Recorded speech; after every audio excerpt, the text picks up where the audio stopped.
Good evening everyone! Ayan, ngayong araw ng mga puso na to ay binabati po namin kayong mag-iina ng Happy Valentine's Day. Ayan, naway masaya lahat, no, ngayong araw ng mga puso. Ako kasi may sideline dapat ako kanina. Waiter po sana ulit sa Nasugbu, no, diyan sa Nasugbu, Batangas.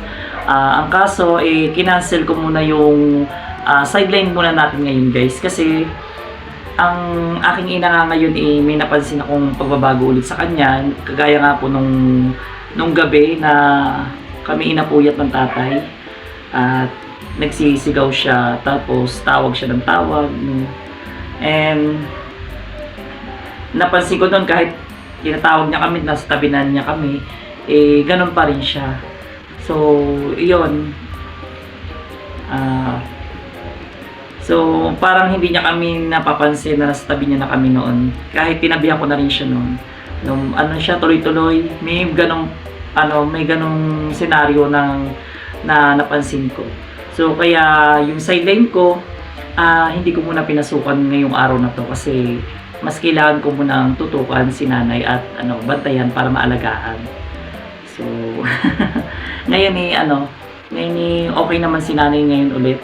So, bumili lang ulit ako kanina ng prutas niya. Tapos, saging. Ayun, kung ayun yung saging. Bumili lang ulit ako ng prutas niya, pakwan, saging, ayun. So, yun. Focus muna ako ulit sa kanya.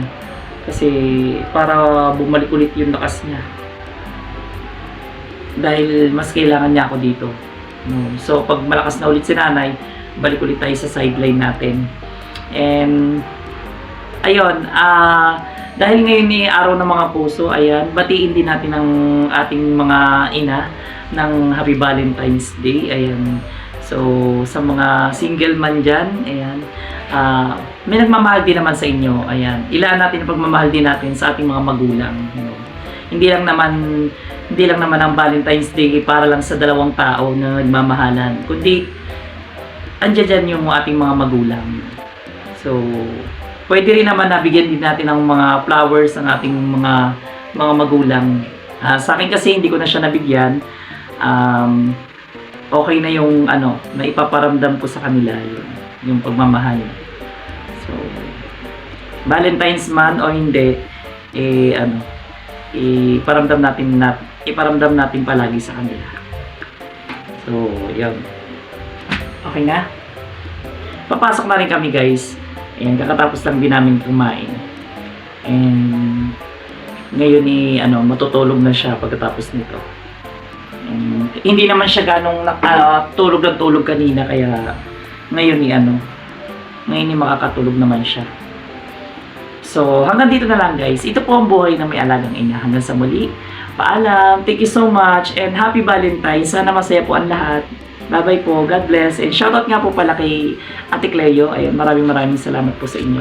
And sa aking ibang followers, pasensya na kayo, guys, kung hindi ko man kayo maisa-isa sa ating comment section. Ayan, pero nagre-reply po ako at binabasa ko po yun. And hindi ko lang po talaga maisa-isa. Thank you so much, guys. Maraming salamat po. Bye-bye po. God bless. Asikasong na ako sa aking ina. Tara na, Nay. Pasok tayo.